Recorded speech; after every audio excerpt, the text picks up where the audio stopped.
बिस्मिल्लाहिर्रहमानिर्रहीम। नाज़रीन अस्सलाम वालेकुम। प्रोग्राम है बाखबर, मैं हूँ यासिर रहमान। आज के पहले मौजू में हम बात करेंगे लेंडर ऑफ लास्ट रिजॉर्ट कहलाए जाने वाले IMF के हवाले से, जिसके साथ हमारा 9th रिव्यू जो है पिछले साल अक्टूबर नवंबर से पेंडिंग था और हुकूमत ने कोशिशें बारहा की कि जो जो IMF की रिक्वायरमेंट्स हैं पाकिस्तान के अंदर उसकी इम्प्लीमेंटेशन को यकीनी बनाया जाए, चाहे वो टैक्सेस के अंदर यानी रेवेन्यू के अंदर इंक्रीज़ का मामला हो, टैरिफ्स के अंदर इंक्रीज़ का मामला हो, अपनी जो एक्सपोर्ट्स हैं उनकी इंक्रीज़ का मामला हो, या एक्सटर्नल फाइनेंसिंग के लिए जो हमें दरकार फॉरेन एक्सचेंज रिजर्व्स हैं उनको इंक्रीज़ करने का मामला हो। हुकूमत ने अपनी तय सारी कोशिशें कर लीं। इसके बाद हुकूमत जब बजट पेश करती है तो उसके बाद फिर IMF के एतराज़ात होते हैं। वज़ीर आज़म शहबाज शरीफ पहले लेट मई के अंदर जो IMF की सरबराह हैं क्रिस्टीनिया, उनसे बात करते हैं। उसके बाद फिर उनकी पेरिस के अंदर 2 मुलाकातें होती हैं और एक आखिरी कोशिश के तौर पे ये कहा जाता है कि आखिरी एक ट्राई कर ली जाए दोनों फरीकों की जानिब से। IMF भी इसको बोर्ड पे ले जाने की कोशिश करे और पाकिस्तान भी जो उनकी तरफ से शराइत हैं उन पे इम्प्लीमेंटेशन कराने की कोशिश करे, जिनमें बुनियादी तौर पर बजट के अंदर जो कुछ तरमीम लाने के हवाले से बात की जा रही है, जिसके अंदर रेवेन्यू को मज़ीद इंक्रीज़ करना, जो करंट एक्सपेंसेस हैं उनके अंदर डिक्रीज़ लाना 85 अरब से, और 200 अरब के हवाले से कहा जा रहा है 213 215 अरब के कि इसके मज़ीद टैक्सेस लगाए जाएंगे।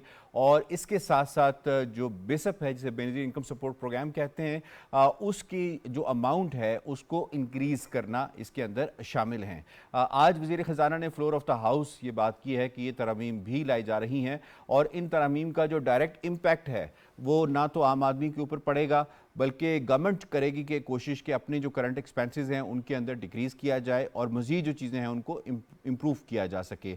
और अब क्योंकि स्टेट बैंक ने भी जो इंपोर्ट पे पाबंदी थी उसको उठा लिया गया है, इसको भी खुशाइंद तौर पे देखा जा रहा है और ये कुछ ऑप्टिक्स क्रिएट हो रही हैं कि शायद अब हम इस स्टाफ लेवल एग्रीमेंट के अंदर चले जाएंगे।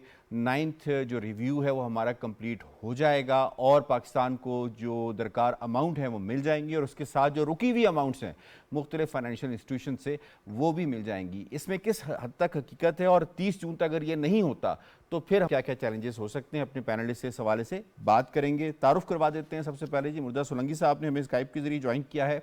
इस्लामाबाद स्टूडियोज़ में हमारा साथ दे रहे हैं प्रोफेसर डॉक्टर ताहिर नईम मलिक साहब, शरीला अमार साहिबा, आगा इकरार हारून साहब ने हमें लाहौर स्टूडियो से ज्वाइन किया है, सज्जाद अनवर साहब ने हमें लाहौर स्टूडियो से ज्वाइन किया और आज़म चौधरी साहब ने हमें ज्वाइन स्काइप के जरिए। आप तमाम पैनलिस्ट को हम खुशामदीद कहते हैं। पहला सवाल मुर्तज़ा सोलंकी साहब से होगा। वजारत ख़जाना की जानिब से बजट में तरामीम, IMF की शराइत के तनाजुर में नई तरामीम को पेश करने के हवाले से बात सामने आई है। क्या अब IMF पाकिस्तान के साथ स्टाफ लेवल मुआहिदा कर लेगा? मेरे ख्याल में ये जो स्टाफ लेवल मुआहदा है अब चंद घंटे दूर है, अच्छा। क्योंकि इसमें जो बड़ा काम है वो पिछले हफ्ते में हुआ है और ख़ास तौर पर पिछले 3 दिनों में। और मेरी जो ज़ाती मालूमात है वो ये है कि वज़ीर आज़म शहबाज शरीफ साहब ने इसमें एक बहुत कलीदी किरदार अदा किया है, वज़ारत ख़जाना के साथ भी और IMF के साथ भी। और IMF की जो मैनेजिंग डायरेक्टर हैं उनके साथ 3 मुलाकातें उनकी हुई हैं और ये मामलात आज अलग सुबह तक सारे तय पा गए थे। तो अब ये मामला सिर्फ जो है वो उस प्रेस रिलीज पर चिड़िया बिठाने की बात है, वो किसी भी वक्त हो जाएगा। लेकिन मेरा ख्याल ये है कि ये मौका है कि हम वायलन न बजाएं और अपने मजलूम होने का किस्सा दुनिया को न सुनाएं। इसमें इस किस्से में कोई किसी की दिलचस्पी है नहीं। ज़रूरत इस बात की है कि हम इस पर गौर करें कि हम इस हाल में पहुंचे क्यों, और अब जब कि ये मामला एक तरह से तय होने जा रहा है तो हम क्या कर सकते हैं कि हम इस मुश्किल सूरत हाल में दोबारा ना जाएं। वज़ीर आज़म साहब ने इसलिए इसमें एक अहम किरदार अदा किया कि उनको मालूम है कि तकरीबन 2 माह बाद जो है वो कौमी असम्बली जब तहलील हो जाएगी जी। और वो वज़ीर आज़म नहीं रहेंगे तो निगरान हुकूमत के लिए बहुत मुश्किलात होंगी और ये ना हो कि हम मुल्क ऐसे हालात में छोड़ जाएं कि मुल्क जो है वो दिवालियापन की तरफ जाए। और वो श्रीलंका का ख्वाब जो कि एक साबिक वज़ीर आज़म ने एक ख्वाहिश एक तरह से जाहिर की थी, उस तरफ के किस्से ना हो। हम तकरीबन हमारा हाल जो है वो उस गैर जिम्मेदार शख्स का है जो हाईवे पर चहलकदमी करते हुए ट्रक के टक्कर के नीचे आ गया। अब हमें कोशिश करनी चाहिए कि हम जिस तरीके से कुछ लोगों ने हमें अस्पताल पहुंचा दिया है और हम आईसीयू में आ गए हैं, तो हम यहाँ से सेहतमंद होकर निकलें और दोबारा ऐसी कोई गैर जिम्मेदारी ना करें कि कोई ट्रक हमें दोबारा टक्कर मार दे। दोबारा ऐसी गैर जिम्मेदारी ना करें, बिल्कुल सही है सर, आपका पॉइंट आ गया। शनीला साहब ये फरमाइएगा कि कुछ इन हाउस चेंजेस के हवाले से भी बात की गई है कि इनके अंदर कुछ बेहतरी की जाएगी, जैसे पेंशन्स का बिल मज़ीद इंक्रीज़ करता जा रहा है। कुछ लोग ऐसे हैं जो 3 पेंशन इंजॉय करते हैं, कुछ 2 पेंशन इंजॉय करते हैं। Don't you think this is high time कि इनका एक रिकॉर्ड मरतब किया जाए और उसके बाद जिस तरह गवर्नमेंट ने फैसला किया कि अब आपकी चॉइस है, आप दोनों में से या तीनों में से कोई एक पेंशन रख सकते हैं, वो रखें, लेकिन एक अच्छा फैसला इसके अंदर है कि 17वें ग्रेड एंड अबव से किया गया, जो नीचे का ग्रेड है वो मेरे ख्याल अभी उसके हवाले से फैसला अभी सामने नहीं आया। तो ये बताइएगा कि ये कितना ज़रूरी है कि जो हमारे एडिशनल एक्सपेंसेस इनको कट डाउन किया जाए। देखिए, हम तो इस प्रोग्राम में बहुत दफ़ा ये बात कर चुके, जो गैर तरक्याती बजट है हमारा उसको कम से कम करने की ज़रूरत है, और जो हमारे मरात याफ्ता तबका उसको जो सब्सिडी दी जाती है उसको भी ख़त्म करने की ज़रूरत है। तनख्वाहें जो इनकी बढ़ाई जाती है उसके साथ आप पेट्रोल फ्री दे रहे होते हैं, बिजली आप उनको फ्री दे रहे होते हैं, बच्चों की तालीम फ्री जारी होती है, तो आप उसमें जाके देखें भी तो कि ग्रेड किससे स्टार्ट करें। जो 20, 21, 22 ग्रेड का अफसर है, 19 ग्रेड का, उसकी तनख्वाह इतनी ज़्यादा थी, उसके बाद आप उनको इतनी फैसिलिटीज़ देते हैं। अभी पिछले दिनों एक खबर थी जी के सुप्रीम कोर्ट के जो मुलाजमीन उनकी 100% तनख्वाह जो है बढ़ा दी गई है। तो ये काम नहीं होना चाहिए। कहीं पे आप किसी को इतनी कम तनख्वाह देते हो और कहीं पे आप तनख्वाहों के होते हैं जो अलाउंसेस बढ़ाए जा रहे होते हैं। हर जगह पे एक इक्वालिटी होनी चाहिए। दूसरी बात ये कि जो 60 साल की उम्र में रिटायर्ड होता है वो एक महकमे से निकलता है तो दूसरे महकमे में चला जाता है। हमारे एक रिटायर्ड जज थे, वो जज से वो रिटायर्ड हुए सुप्रीम कोर्ट से, तो उनको एक कमीशन का बना दिया गया, फिर उसके बाद उनको नैब का हेड बना दिया गया, वो 3-4 जगहों से पेंशन ले रहे हैं। तो सही बात है कि आप इतनी ज्यादा पेंशन, और आईएमएफ इस पे कहता भी है कि आपका पेंशन का बिल बहुत ज्यादा बढ़ गया हुआ है, इसको कंट्रोल करने की जरूरत है।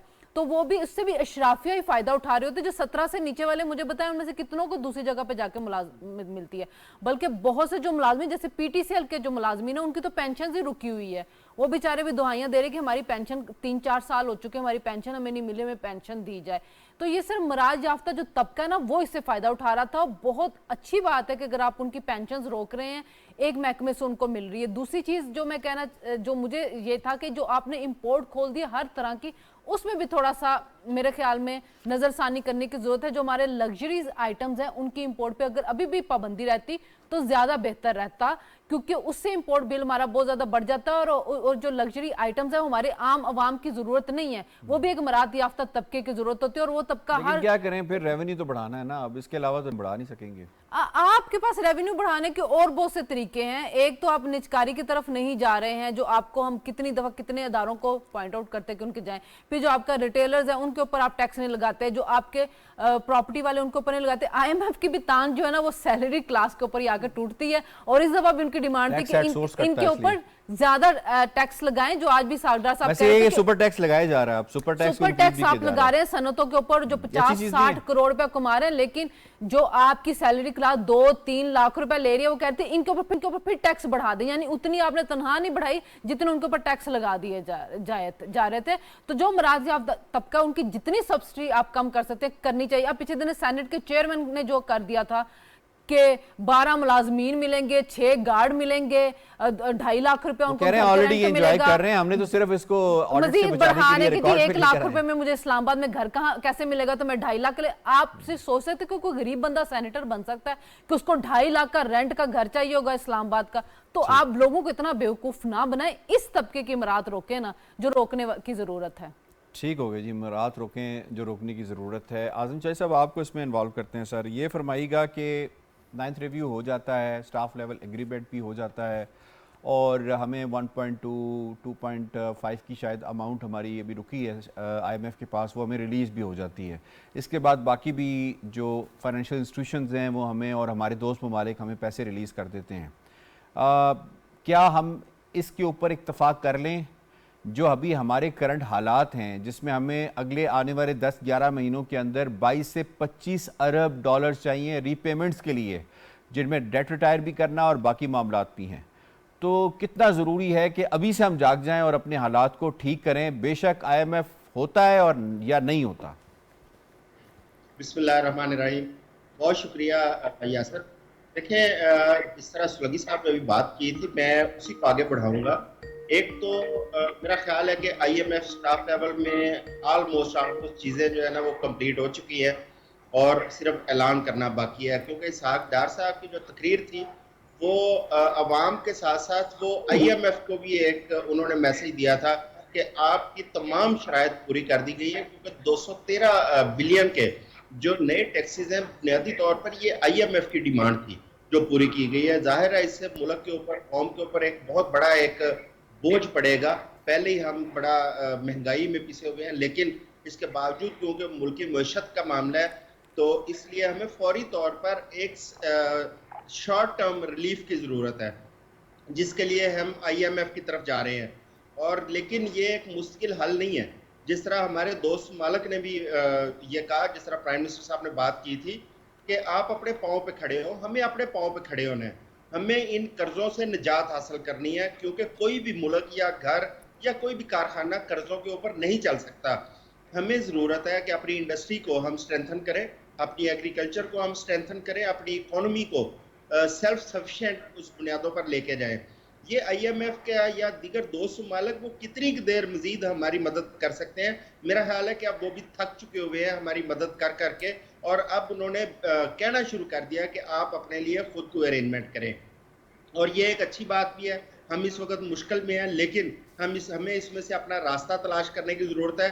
यहाँ पे मैं शरीला साहबा की एक बात को बिल्कुल इंडोर्स करूँगा कि जब आप इंपोर्ट खोलेंगे, इतने बड़े लेवल पे इंपोर्ट शुरू होगी, आपके डॉलर के ऊपर एक स्ट्रेस आएगा। फिर डॉलर पहले ही आपका आउट ऑफ कंट्रोल है। बेशक उससे आपको ड्यूटीज़ की मद में एक रेवेन्यू जनरेट ज़रूर होगा मुल्क के अंदर, लेकिन दूसरी जानब आप देखेंगे कि आपके डॉलर के ऊपर एक दबाव आने की वजह से डॉलर और ऊपर जाएगा, वो कंट्रोल करना मुश्किल हो जाएगा। आप सिर्फ एसेंशियल आइटम्स जो है ना उसकी इंपोर्ट की इजाज़त दें, जो नॉन एसेंशियल्स हैं उसकी इजाज़त नहीं होनी चाहिए, क्योंकि जब तक मुल्क की इकोनॉमी स्टेबल नहीं होती तब तक आपको इंपोर्ट के हवाले से एक मुश्किल पॉलिसी पे रहना पड़ेगा। आपके सामने आपके हमसाया मुल्क भारत की मिसाल है, वो कई सालों तक इंपोर्ट के हवाले से बड़ी स्ट्रिक्ट पॉलिसी पे रहे। लेकिन आजम चौधरी साहब, इसमें मेरा ज़िमनी सवाल आपसे ये होगा कि अगर हम इंपोर्ट पे एक ऐसा इंप्रेशन देते हैं अपने फॉरेन इन्वेस्टर को, जिसको हम पाकिस्तान लाने के लिए भरपूर कोशिशें कर रहे हैं, फैसिलिटेशन सेटअप भी हमने बनाया, कमेटीज भी बनाई, सब कुछ किया कि हम यहाँ पे तो ना प्रॉफिट रिपैट्रिएट करने देते हैं और ना ही हम यहाँ पे इंपोर्ट करने देते हैं, तो कितना नेगेटिव ये मैसेज जाता है उन लोगों के लिए जिन्होंने नियर फ्यूचर के अंदर हमारे साथ इन्वेस्ट करना है, चाहे वो रिफाइनरी के अंदर हो, चाहे वो हमारे मादनियात के सेक्टर के अंदर हो, या IT के अंदर हो, या ज़राअत के अंदर हो। जी, आपका ये पॉइंट बिल्कुल वैलिड है, लेकिन इसका एक दूसरा पहलू ये है कि मैं अगर 2 मिनट देंगे मैं उस पर बात करता हूँ। पाकिस्तान के अंदर मियां नवाज शरीफ की जब गवर्नमेंट थी 90s ईरा में, उस वक्त एक्सपोर्ट प्रमोशन जोन्स बनाए गए थे। उन जोन्स के अंदर मकसद ये था कि जो फैक्ट्रीज लगेगी उन फैक्ट्रीज की तमाम मशीनरी और वहाँ पे आने वाला तमाम रॉ मटेरियल वो ड्यूटी फ्री होगा, लेकिन वो जो वहाँ पे इंडस्ट्री होगी वो बाउंड होगी कि अपनी प्रोडक्शन जितनी भी है उसको एक्सपोर्ट करेगी। उसमें बहुत छोटा सा एक पोर्शन है जो वो पाकिस्तान में मार्केट कर सकते थे, लेकिन मेजर पोर्शन एक्सपोर्ट किया जाएगा। इसी तरह हमारे जो फॉरेन इन्वेस्टर आएंगे, हमें उसी पॉलिसी पे रहना चाहिए कि उनको जो रॉ मटेरियल उनको दरकार है, जो एसेंशियल आइटम्स की मैंने बात की, उनकी जो मशीनरी है उसके ऊपर आप बिल्कुल उनको इंपोर्ट की इजाज़त भी दें और जहाँ ज़रूरत है उनको ड्यूटी फ्री इंपोर्ट की भी इजाज़त दें। लेकिन जो नॉन एसेंशियल आइटम्स हैं, जो एसेसरीज में आती हैं, उसके ऊपर गवर्नमेंट को एक स्ट्रिक्ट पॉलिसी रखनी चाहिए कि अभी उसकी इंपोर्ट मत खोलें। आप देखिएगा कि चाइना से और इधर उधर से मेकअप का सामान और इलेक्ट्रॉनिक्स का सामान, इस किस्म की इंपोर्ट्स जो शुरू हो जाती हैं, उसकी वजह से हमारा डॉलर बड़ी तेजी से ड्रेन होता है। ठीक है सर, आपका पॉइंट आ गया। आजम साहब, मुझे डॉक्टर साहब को इसमें इन्वॉल्व करना है। डॉक्टर तानी मलिक साहब ये फरमाइएगा सर, नहीं अब कितनी ज़रूरत हो गई है कि गवर्नमेंट एक पॉलिसी जो है वो लिख कर लगा दे कि it's not government business to do business. ये देखिए कि जो हमारी इकॉनमी ब्लीड हो रही है और जो टैक्स पेयर मनी है, जैसे शनीला ने भी कहा कि वो पब्लिक सेक्टर डेवलपमेंट, जो गैर पैदावारी खर्चे कम हो, वो टैक्स पेयर मनी जो आवाम के सेहत तालीम पे खर्च होने चाहिए, जो इंफ्रास्ट्रक्चर डेवलपमेंट पे खर्च होने चाहिए, वो इन बीमार यूनिट्स की तरफ जा रही हैं। वो वापडा हो, रेलवे हो, वो PIA हो, वो स्टील मिल हो, इनका खसारा कम करना इस हमें वार फुटिंग में करना पड़ेगा। और मैं समझता हूँ, मैं तारीफ़ करूँगा वज़ीर रेलवे ख्वाजा साद रफ़ीक की, वो अपने लिए एक नैब का मुकदमा भी अभी से वो उन्होंने सोच लिया कि मुझ पे बनेगा, लेकिन वतन की वफा में उन्होंने जो कहा कि रोज़ वेल्ट होटल, जो अभी से उसके ऊपर नेगेटिव एक कंपेन शुरू कर दी गई, वो लीज़ पे दी है और करोड़ों डॉलर हमें उसकी मद में हर साल कराया आएगा और उस बिल्डिंग को वो रिपेयर भी करेंगे, रेनोवेट भी करेंगे। अभी हमारे पैसे उसमें से लग रहे थे, अब हमें करोड़ों डॉलर वहाँ से आएंगे। उन्होंने इनिशिएटिव लिया और उन्होंने जो प्रेस कॉन्फ्रेंस की उसमें इस दर्द का इजहार किया। मैं समझता हूँ कि 2007 से ये अमल रोका, जब हमने स्टील मिल प्राइवेटाइज करने की कोशिश की और वहाँ से अदलिया ने उस वक्त इफ्तिखार चौधरी साहब ने उसके ऊपर ले लिया। उसके बाद रिकॉर्डेक हो, कारके हो, वो सारे सॉवरेन माहदे जो हैं रुक गए। बाहर से इन्वेस्टर भी खबरदार हो गए और अंदर से हम जो अमल इत्तलात और के इलेक्ट्रिक की प्राइवेटाइजेशन से शुरू हुआ था उसको ब्रेक लग गई। होना तो ये चाहिए था कि 2008 से 23 तक अब तक हम जान छुड़ा चुके होते इन बीमार सनती यूनिटों से और मुसाबकत की फ़िज़ा से हम आ सकते। देखिए कि प्राइवेट एयरलाइंस यहाँ बिज़नेस कर रही हैं, वो भी टैक्स दे रही हैं, वो भी जॉब्स फराहम कर रही हैं, लेकिन वो जो विल टू रिफॉर्म है उसकी राह में कभी अपोजिशन उस वक्त की रुकावट होती है, कभी दूसरी सियासी जमातें। तो इसके लिए हमें मरबूत प्लान बनाना, मैं तो ये भी हावली हूँ कि हमें भारी तनख्वाहों पे यहाँ डायरेक्टर मार्केटिंग रखने चाहिए, हमें इसके ऊपर टॉप CEOs लाने चाहिए, करोड़ों रुपए हम तनख्वाह दें, 1 साल का कॉन्ट्रैक्ट हो और हम कहें कि आप ये कहें। ये जो नई एक कमेटी बनी है, हाईली पावर्ड कमेटी है, इसके अंदर प्राइवेटाइजेशन का भी टास्क हो, इसके अंदर हमारे अफवाज पाकिस्तान के भी लोग शामिल हैं, इसके अंदर टॉप ब्यूरोक्रेसी है, प्राइम मिनिस्टर है। तो एक इसका अगर चोला प्राइवेटाइजेशन भी हो जाए तो हमारे बजट का जो तजारती खसारा है वो भी कम हो सकता है और ये जो सिक यूनिट्स हैं हम इनसे भी निजात पा सकते हैं। क्या वजह है कि जिन सेक्टर्स में प्राइवेटाइजेशन हुई है, कंपटीशन हुई है, वहाँ गवर्नमेंट कह रहे हैं कि आप दिस इज हाई टाइम के बिल्ली के गले में आप घंटी बांध। ब्रेक के लिए कहा जा रहा है, ब्रेक से जब वापस आएंगे तो टॉपिक को यहीं से कंटिन्यू करेंगे, साथ रहिएगा।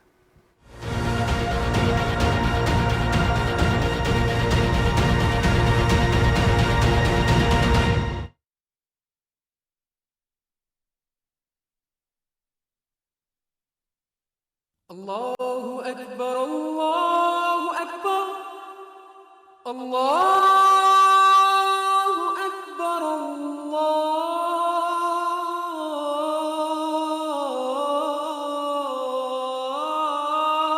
अल्लाहु अकबर, अशहदु अल्ला इलाहा इल्लल्लाह,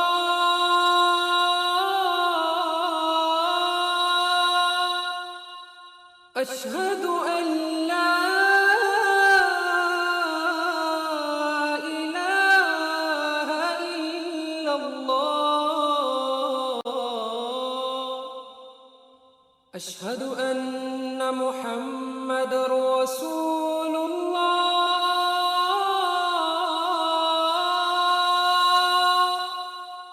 अशहदु अन्ना मुहम्मदुर रसूलुल्लाह,